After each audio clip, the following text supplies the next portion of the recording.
ready? Lip balm തേച്ചായിരുന്നോ? പാവം കുഞ്ഞെ.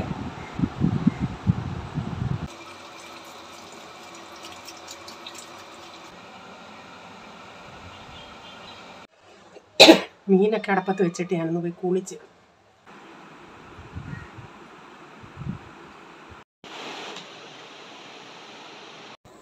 Hi dear friends, എല്ലാവർക്കും വിജീസ് കിച്ചൻ്റെ പുതിയൊരു വീഡിയോയിലേക്ക് സ്വാഗതം. ഞാൻ നിങ്ങളുടെ സ്വന്തം വി ചേച്ചി. എൻ്റെ പ്രിയപ്പെട്ട ഓരോരുത്തർ സുഖമായിട്ടിരിക്കുന്നു. ദൈവകൃപയാൽ പ്രൈസമോന് ഇടയ്ക്കിടയ്ക്ക് ഇത്തിരി വേദനയുണ്ട്, പിന്നെ ഇങ്ങനെ നടക്കുന്നു. അപ്പോൾ ഇന്നത്തെ വീഡിയോയിൽ രാവിലെ ബ്രേക്ക്ഫാസ്റ്റിന് എൻ്റെ രീതിയിലായിട്ടുള്ളൊരു മസാല ദോശ. അപ്പോൾ മസാല ദോശ ഞാൻ ഇങ്ങനെ ഉരുളൻകിഴങ്ങ് ഇങ്ങനെ എടുത്തതിൻ്റെ ഉദ്ദേശം, അന്ന് പാവ് ഭാജിക്ക് എടുത്ത കുറേ മസാല ഇരിപ്പുണ്ടേ. അപ്പോൾ ഞാൻ ചിന്തിച്ച് ഉരുളൻകിഴങ്ങ് കൂടി ഇങ്ങനെ പൊടിച്ചിട്ട് ഇത്തിരി കടുകിട്ടിട്ട് ഇത്തിരി ഉരുളൻകിഴങ്ങ് ഇങ്ങനെ നന്നായി പൊടിച്ചിട്ട് ആ പാവ് ഭാജിയുടെ മസാല കുറച്ച് ഇതിലോട്ട് ചേർക്കുന്നുണ്ട്. അപ്പോൾ അതിൻ്റെ അകത്ത് എല്ലാ മസാലകളും ചേർത്തിയാന്നല്ല, പിന്നെ ഇത് ഇത്തിരി ലൂസാകാനായിട്ട് എത്ര ലൂസാവുന്നോ അതനുസരിച്ച് ഞാൻ പാവ് ഭാജിയുടെ മസാല ചേർത്ത് കൊടുക്കുന്നുണ്ട്.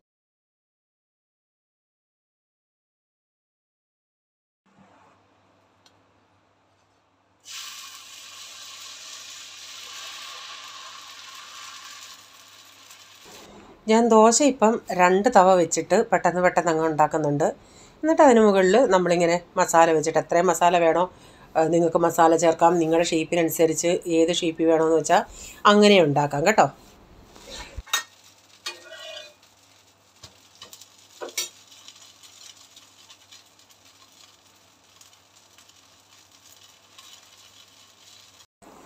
ഞാനപ്പോൾ അതേ ദോശയൊന്ന് തിരിച്ചിട്ടിട്ട് പിന്നെ അതിന് മുകളിൽ ഇത്രയും മസാല തേച്ച് കൊടുത്തിട്ട് അതൊന്ന് ഫോൾഡാക്കി എടുക്കും. അപ്പം പ്രൈസമ്മോന് ടിഫിനും ഞാൻ ഇതാ കൊടുത്തു വിടുന്നത്. പിന്നെ ഇവർക്ക് കഴിക്കാനായിട്ട് ഇങ്ങനെ ചൂടെ ഓരോരുത്തർക്കും ഉണ്ടാക്കി കൊടുക്കുന്നുണ്ട്. അപ്പം ദോശ ഒരിത്തിരി ചെറിയ ദോശയാണ് എൻ്റെ. ഈ തവ ഇച്ചിരി ചെറുതായതുകൊണ്ട് ചെറുതാണ്. അപ്പോൾ ഇനി ഇങ്ങനതൊന്ന് ഉണ്ടാക്കിയെടുക്കട്ടെ.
Three, two, one, start.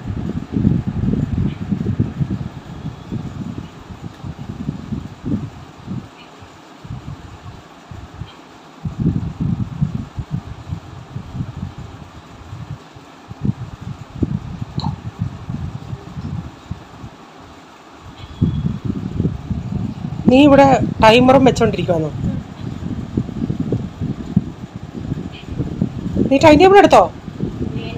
Time table എടുത്ത് സമയമായി, ഇനി ഒരുങ്ങാൻ നോക്ക്.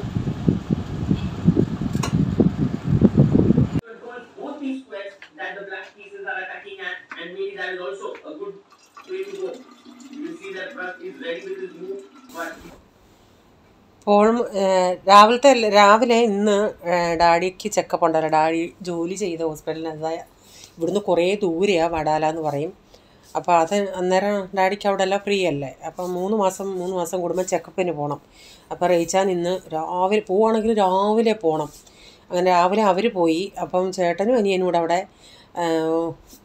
പോൾമോൻ എക്സർസൈസ് ചെയ്യുന്നു, പ്രൈസമോൻ അവിടെ ടൈമറൊക്കെ എടുത്ത് അഡ്ജസ്റ്റ് ചെയ്ത് രണ്ടുപേരുടെ അവിടെ പരിപാടിയാണ്. പ്രൈസമോൻ ചെയ്യുന്നില്ല. അപ്പം സമയം ഇപ്പോൾ പ്രൈസമോൻ ഒരു 11:30 ആകുമ്പോൾ പോകണ്ടേ, 10:30 ആകാറായിട്ടുണ്ട്. ഇപ്പം ഞാൻ പറഞ്ഞപ്പോൾ ടൈം ടേബിളൊക്കെ എടുക്കുന്നു. അങ്ങനെ അവന്മാരവിടെ അവനെ ഇപ്പോൾ ടൈം ടേബിൾ എടുക്കാൻ വിട്ടു. മറ്റോൻ അതിൻ്റെ അകത്ത് നോക്കി എന്തെങ്കിലും എക്സർസൈസ് ചെയ്യുക. പിന്നെ പിന്നത്തെ പരിപാടി എന്ന് പറയുന്നത് ബോട്ടിലുകളിലെല്ലാം വെള്ളം നിറച്ചിട്ട് ക്യാനിൻ്റെ അകത്ത് ചെറുത്തിലെ വെള്ളമൊക്കെ ഒഴിച്ചിട്ട് പുതിയ വെള്ളമൊക്കെ തിളപ്പിക്കാൻ വെക്കണം. കിച്ചണെല്ലാം ഒന്ന് ക്ലീൻ ആക്കണമായിരുന്നു. കിച്ചണെല്ലാം ഞാനിപ്പോൾ പാത്രങ്ങളെല്ലാം അങ്ങോട്ടിട്ട് ഒന്ന് ക്ലീൻ ആക്കി എടുത്തിട്ടുണ്ട്.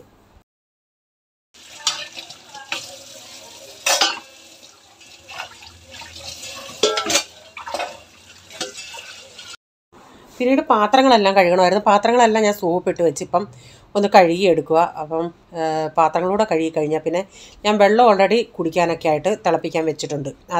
ഇതെല്ലാം ഒതുങ്ങി കഴിഞ്ഞിട്ടാണ് പിന്നെ ഉച്ചക്കത്തെ നമ്മുടെ പരിപാടികൾ നോക്കുന്നത്. ചോറ് ഇത്തിരി എപ്പോഴും കാണും, കാരണം ചോറിന് ഇത്തിരി വേവുള്ളതായതുകൊണ്ട് ഇച്ചിരി ഉച്ചക്കത്തേക്കിന് ഇപ്പം എനിക്ക് മാത്രം മതി. ഉച്ചയ്ക്ക് പോൾമോൻ വന്നും ചപ്പാത്തിയാണ് കഴിക്കുന്നത്. അപ്പോൾ അത് സാവകാശമൊക്കെ ചോറൊക്കെ വെന്താലും മതി. അതുകൊണ്ട് പാത്രങ്ങളെല്ലാം ഒന്ന് കഴുകിയെടുക്കട്ടെ.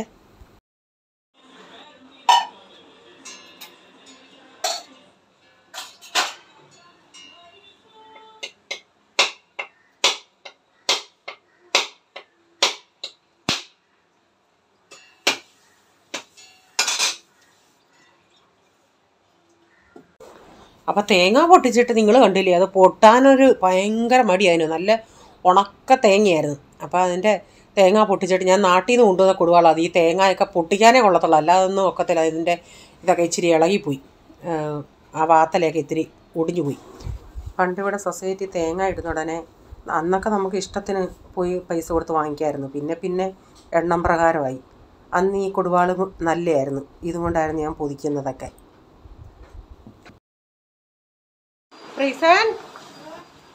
Are you ready?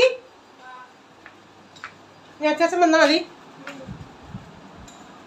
എന്തോടുക്കുവാ? ഇങ്ങോട്ട് നോക്കിയേ, ഒരു ഹായ് പറഞ്ഞേ. ലിബാം തേച്ചായിരുന്നോ? ഇപ്പോൾ പ്രൈസമോന് കൊക്കോ ബട്ടറിൻ്റെ ലിബാമാ, അത് അവന് പിടിക്കുന്നുണ്ട്.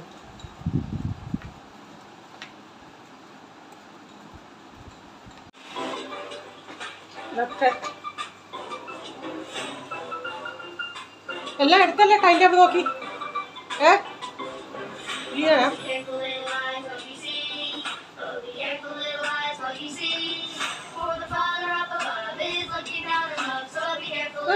ചൊച്ച ബേബി ആണോ? ചുണ്ടു ബേബി ആണോ?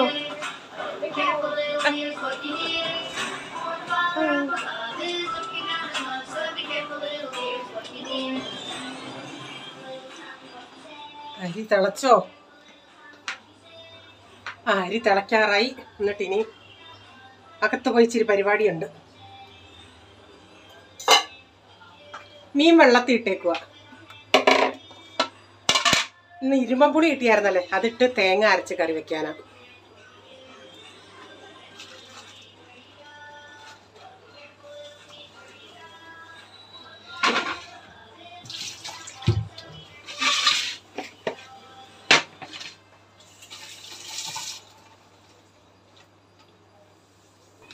പോള് ടോയ്ലറ്റിൽ കയറിയിരിക്കുക. ഞാനത് അവനെ കൊട്ടിയത്. അവൻ പോയാൽ പിന്നെ കുളിയാന്നേലും എന്തും അതേലും മണിക്കൂറെടുക്കും. ഞാൻ പറഞ്ഞു കൊച്ചിന് പോകാൻ സമയമായി, എളുപ്പം ഇറങ്ങി വന്ന് 11:30 കഴിയുമ്പം ബസ് വരും. പിന്നെ അല്ലെങ്കിൽ തിരിച്ച് വരുന്നിടം വരെ നിൽക്കണം. ബസ് തിരിച്ച് താഴെ പോയിട്ട് തിരിച്ച് വരുന്നിടം വരെ. അരി തിളച്ച് അതൊന്ന് അടച്ചിടട്ടെ.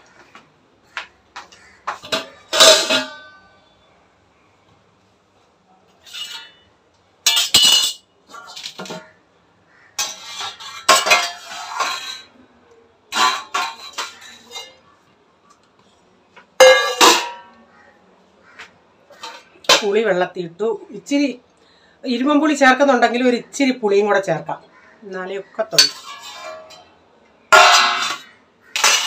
ഇനി അതിനുള്ള തേങ്ങ തിരുമട്ടെ, അരപ്പ് തയ്യാറാക്കി വെക്കാം. ഇവിടെ പിന്നെ കറണ്ട് പോകുന്ന ഒരു പരിപാടിയില്ല, അതുകൊണ്ട് നമുക്ക് എപ്പോൾ വേണമെങ്കിലും അരയ്ക്കാം. പിന്നെ നാട്ടിലൊക്കെ ആണെങ്കിൽ ചിലപ്പം കറണ്ട് പോകും, അതുകൊണ്ട് നേരത്തേക്ക് അരച്ച് വെക്കണം. അങ്ങനെയൊക്കെ ഞാൻ നാട്ടുകളപ്പം അങ്ങനെ കണ്ടിട്ടുണ്ട്. ഞാൻ ഈ ഫ്രിഡ്ജിൻ്റെ മണ്ടയിൽ ഒരു മണി പ്ലാന്റ് വെച്ചിട്ടുണ്ട്. ഇവിടെ ഒരെണ്ണം വെച്ചിട്ടുണ്ട്. നോക്കട്ടെ.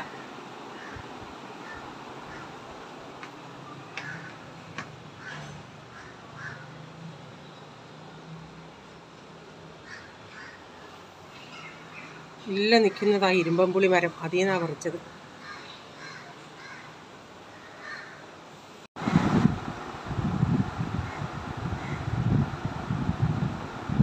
പാവം പാവം കുഞ്ഞെ.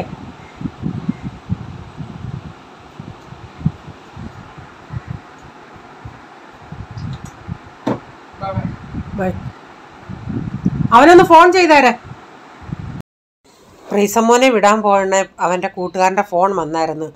അപ്പോൾ അവൻ ഫോൺ ഇവിടെ ഇരിക്കുമായിരുന്നു. അതാ ഞാൻ പറഞ്ഞൊന്ന് ഫോൺ ചെയ്തേക്കാൻ. അങ്ങനെ എല്ലാവരും പോയി. ഇപ്പം ഞാൻ തനിയേ ഉള്ളൂ. ഞാൻ ഇനി മീൻ വെട്ടാൻ നോക്കട്ടെ. അപ്പോൾ ഉച്ചയാകുമ്പോഴത്തേന് റീച്ചാനൊക്കെ ഇങ്ങെത്തും. കാരണം രാവിലെ പോയിട്ട് അവിടെ രാവിലെ ഡോക്ടർമാരൊക്കെ വരത്തില്ലേ, അത് കഴിഞ്ഞ് അതിനായി പോകുമ്പം നമുക്ക് നേരത്തെ പോകണം. ഉച്ചയാകുമ്പോഴത്തേന് ഇങ്ങെത്തും. എനിക്ക് വന്നിട്ട് 2 മണിക്കൂറത്തെ യാത്ര കാണും. 1.5 മണിക്കൂർ ഓല പിടിച്ച് പോവുകയാണെങ്കിലേ. അങ്ങനെ ഞാൻ മത്തി എടുത്ത് വെച്ചിട്ടുണ്ട്. ഇനി മീനെല്ലാം തീർന്നു. ഇനിയും മീനിപ്പോൾ ഇല്ലെന്ന് പറയുന്നു. ലാസ്റ്റ് മീനായിരുന്നു ഇത്. ഇച്ചിരി മീനുണ്ടെങ്കിൽ നമുക്ക് കഴിക്കുന്നതിന് ഒരു കുഴപ്പമില്ല. റീച്ചാനൊന്നും പക്ഷേ അങ്ങനെ മീൻ വേണമെന്നൊന്നുമില്ല.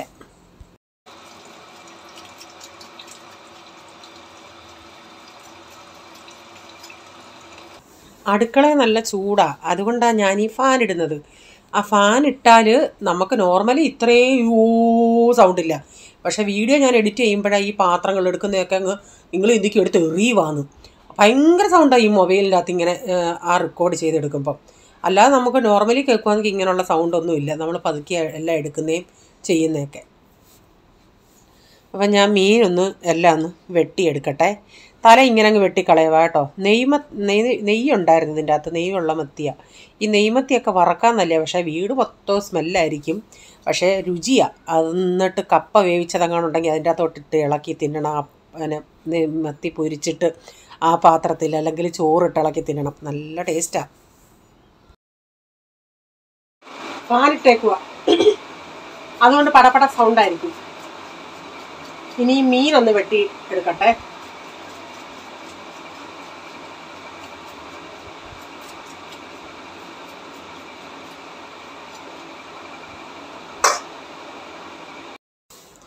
മീനിൻ്റെ അരപ്പിനായിട്ട് കുറച്ച് നല്ല തേങ്ങ വേണം കേട്ടോ. ഈ കറി ഇത്തിരി മീനുണ്ടായിരുന്നല്ലേ, അപ്പോൾ അരപ്പ് ഇത്തിരി നന്നായിട്ട് വേണം. അപ്പോൾ ഒരു തേങ്ങയുടെ മുക്കാലോളം ഞാൻ എടുത്തു. തേങ്ങ, മല്ലിപ്പൊടി, മുളക് പൊടി, മഞ്ഞപ്പൊടി, 1-2 അല്ലി വെളുത്തുള്ളി ഞാൻ ഇതിൻ്റെ അകത്ത് അരിഞ്ഞ് ചേർത്തേ. ഇഞ്ചി അല്ലാതെ ചേർക്കും.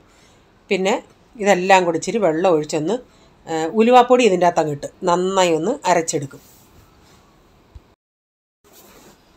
അപ്പം ഞാൻ ഈ ഇരുമ്പുളി എടുത്ത് ഒന്ന് വെള്ളത്തിൽ ഇട്ടിട്ട് അതിൻ്റെ വാലും ചുട്ടുമൊക്കെ കളയണം. അപ്പം കഴിഞ്ഞ ദിവസം ജയേച്ചിയുടെ വീട്ടിലും ഞാൻ കാണുന്ന ഒരു ചാനൽ, ജയേച്ചിയും വേറെ എൻ്റെ ഒരു സബ്സ്ക്രൈബർ, അവരുടെയൊക്കെ വീട്ടിൽ ഇരുമ്പം പുളി കണ്ടിട്ട് എൻ്റെ ദൈവമേ ഞാനിതെന്ത് സൂക്ഷിച്ചാണ് വയ്ക്കുന്നത്.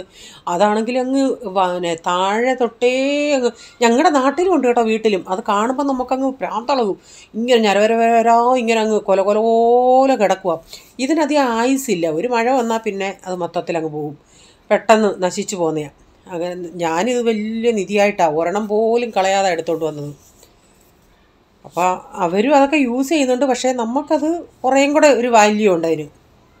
അപ്പം ഞാൻ പച്ചമുളകും ഇതൊക്കെ ഒന്ന് കഴുകിയെടുക്കട്ടെ. ഇതൊന്ന് അതിൻ്റെ ആ വാലും ഞെട്ടുമൊക്കെ ഒന്ന് കളഞ്ഞ് ഒന്ന് നന്നായി ഒന്ന് ക്ലീൻ ചെയ്തെടുക്കട്ടെ.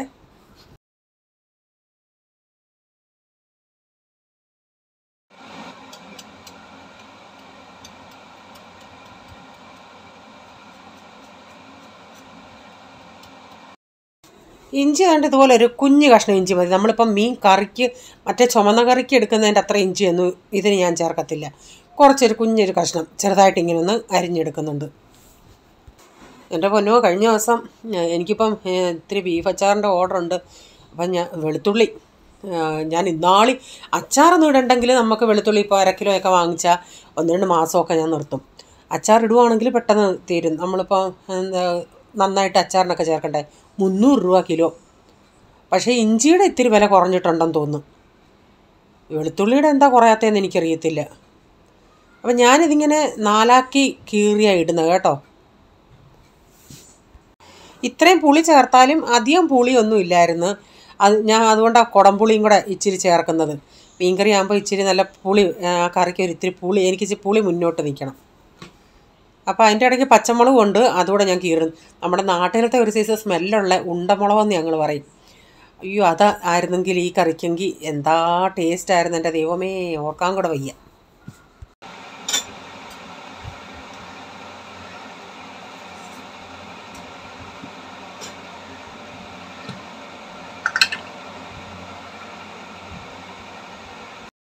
ഞാൻ ഇതിനകത്ത് രണ്ട് കറിവേപ്പിലയും കൂടെ ഊർന്നിട്ടിട്ടുണ്ട്. എന്നിട്ട് നമ്മൾ അരച്ച ഈ അരപ്പ് ചേർത്ത് ആവശ്യത്തിനുള്ള വെള്ളമൊക്കെ ഒഴിച്ചൊന്ന് കലക്കിയെടുക്കാം. ഉപ്പും ചേർത്തിട്ടുണ്ട്. ഇതിൻ്റെ അകത്ത് ഞാൻ കുതിർത്ത് വെച്ച പുളിയും കൂടെ ചേർക്കുന്നുണ്ട്. അപ്പോൾ ഈ കറി ഇവിടെ മക്കൾക്കും ഇഷ്ടം, എല്ലാവർക്കും ഇഷ്ടം. ഡാഡിക്ക് അത്ര താല്പര്യമില്ല. അല്ലെങ്കിലും ഡാഡിക്ക് മീൻ കറികളോട് അത്ര ഇപ്പം താല്പര്യമില്ല. വല്ലപ്പോഴും ചുരുക്കം കഴിക്കാറേ ഉള്ളൂ. പിന്നെ വറുത്തതിനോട് ഇഷ്ടം, വറുത്തത്. അപ്പം ഞാൻ മീൻ വെട്ടി അവിടെ വെള്ളം വാലാനായിട്ട് ഈ അരിപ്പപാത്രത്തിൽ വെച്ചിട്ടുണ്ട്. അതിലൊരു 1-2 മീൻ ഞാൻ മുഴുവനെ ഇന്ന് വരഞ്ഞിട്ട് മുഴുവനെ ഇട്ടിട്ടുണ്ട്. അല്ലാത്തതൊക്കെ ഞാൻ രണ്ടായിട്ട്, ഇത്തിരി വലിയ പീസായിരുന്നു, രണ്ടായിട്ട് ഇട്ടിട്ടുണ്ട്. അപ്പോൾ ചെറിയത് ഇച്ചിരി 2 പീസാക്കിയാൽ അത് ഒത്തിരി അങ്ങ് പൊടിയായിപ്പോവും. അതുകൊണ്ടുള്ള അങ്ങനെയുള്ള 3-4 മീൻ അങ്ങനെ മുഴുവനെ ഇട്ടിട്ടുണ്ട്. ഇനി ഞാൻ ഇതിൻ്റെ അകത്ത് ഇതൊന്ന് അടപ്പത്ത് വെച്ച് തിളപ്പിച്ചെടുക്കട്ടെ. മീനൊക്കെ അടപ്പത്ത് വെച്ചിട്ട് ഞാനൊന്ന് പോയി കുളിച്ച് ഇനി മീൻ ഇച്ചിരി കടുക് വറക്കണം. അപ്പോൾ കുറച്ച് കഴിഞ്ഞുടനെ ഒരു 1 മണിയൊക്കെ ആകാറായണേ റേച്ചാനൊക്കെ വന്നു. അപ്പോൾ ഇവർ ഓല പിടിച്ചല്ലേ പോയത്. അപ്പോൾ റേച്ചാൻ പറയുമായിരുന്നു, ഡാഡി ഫ്രണ്ടിലും റേച്ചാൻ പുറകിലുമായിരുന്നു. അങ്ങനെ അങ്ങാണ്ടാ പറഞ്ഞ് പുറകിൽ ഇങ്ങനെ ഈ ബ്രേക്ക് പിടിച്ചോണ്ടേ പുറകിൽ നിന്നൊരു വണ്ടി വന്ന് ഇവരുടെ വണ്ടിയുടെ പുറകിൽ ഒറ്റ ഇടി. ഡാഡി സീറ്റ് ബെൽറ്റൊക്കെ ഇട്ടുകൊണ്ട് കുഴപ്പമില്ലായിരുന്നു. ഈ വണ്ടിയുടെ ഇവരിരുന്ന വണ്ടിയുടെ പുറകുവശവും ഞണുങ്ങി, മറ്റേ വന്നിടിച്ച വണ്ടിയുടെ ഫ്രണ്ട് വശവും എല്ലാം ഞണുങ്ങി. 2 പേരും ഡ്രൈവർ മീൻസ് ഇങ്ങനെ സ്വന്തമായിട്ടുള്ള വണ്ടിക്കാരനല്ലായിരുന്നു. അതുകൊണ്ട് 2 പേരും റേച്ചാൻ പറഞ്ഞത് പാവത്താന്മാരായിരുന്നു. അങ്ങോട്ടും ഇങ്ങോട്ടും എന്തോ ചെയ്യാൻ 2 പേർക്കും ചിലവുണ്ട്. അങ്ങനെ വഴക്കും വെക്കാനോ ഒന്നും ഉണ്ടായില്ലെന്ന് പറയുന്നു. ഞാൻ പറഞ്ഞ് നമ്മൾ വണ്ടി ഓടിച്ചില്ലെങ്കിലും നമ്മളൊരു വണ്ടിക്കകത്ത് ഇരിക്കുവന്നേലും എപ്പോഴും പ്രാർത്ഥിച്ചുകൊണ്ടിരിക്കണം. ഞാൻ എപ്പോഴും അങ്ങനെ വണ്ടിയിലിരിക്കുമ്പം നമ്മൾ പുറമേ ആയില്ലെങ്കിലും അവിടെ എത്തുന്നിടം വരെ ഇങ്ങനെ മനസ്സിൽ പ്രാർത്ഥിച്ചുകൊണ്ടിരിക്കും, ആ ഡ്രൈവറിനെ സഹായിക്കണമേ. നമ്മൾ ആ വാഹനത്തിൽ ഇരിക്കുക, ഡ്രൈവർക്ക് ദൈവം സഹായിച്ചില്ലെങ്കിൽ പറ്റത്തില്ലല്ലേ. ഞാനിരുന്ന് പ്രാർത്ഥിക്കും. ഞാൻ റേച്ചാനോട് വന്നോണ്ടേന്ന് പറഞ്ഞ് നമ്മൾ വണ്ടിയിൽ ഇരിക്കുക എന്നേലും പ്രാർത്ഥിച്ചുകൊണ്ടിരിക്കണമെന്ന്. ദൈവം വലിയൊരു ആപത്തിൽ നിന്നൊക്കെ അവരെ വിടുവിച്ചു. അപ്പം ഞാനിവിടെ മീൻ കറിക്ക് അരപ്പൊക്കെ കടുകൊന്ന് വറുത്തെടുത്തിട്ടുണ്ടേ. കപ്പിൻ്റെ മുകളിൽ അങ്ങനെ അതിൻ്റെ വാല് വെച്ചില്ലെങ്കിൽ അത് മറിഞ്ഞു പോവും.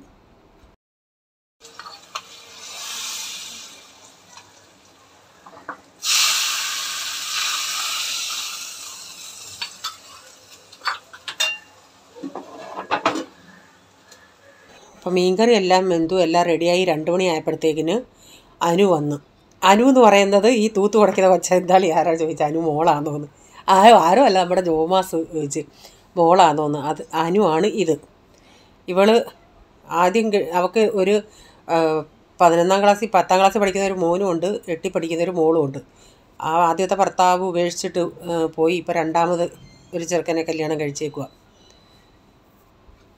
ഇത് താണ്ടെ പ്രൈസമ്മോൻ എനിക്കൊരു ജോലി തന്നു, അവൻ്റെ ക്രാഫ്റ്റിൻ്റെ അകത്ത് ഒട്ടിക്കൽ. അപ്പോൾ ഇന്നത്തെ വീഡിയോയിലെ കൊച്ചു കൊച്ചു വിശേഷങ്ങൾ ഇതായിരുന്നു. നിങ്ങൾക്ക് വീഡിയോ അല്പമെങ്കിലും ഇഷ്ടമായെങ്കിൽ ഷെയർ ചെയ്യാനും ലൈക്ക് ചെയ്യാനും കമൻ്റ് ഇടാനും മറക്കരുതേ. സബ്സ്ക്രൈബ് ചെയ്തിട്ടില്ലെങ്കിൽ പ്ലീസ് ഒന്ന് സബ്സ്ക്രൈബ് ചെയ്തിട്ട് ബെല്ലൈക്കൺ ബട്ടണൂടെ പ്രസ് ചെയ്യുകയാണെങ്കിൽ ഓൾ എന്നൊരു ഓപ്ഷൻ വരും. അതുകൂടെ പ്രസ് ചെയ്യുകയാണെങ്കിൽ ഞാനിടുന്ന വീഡിയോയുടെ നോട്ടിഫിക്കേഷൻ നിങ്ങൾക്ക് എന്നും വരുന്നതായിരിക്കും. ഇനി ഒരു പുതിയ വീഡിയോയുമായി വരും വരെ bye, God bless you all. Thank you, take care, bye, see U.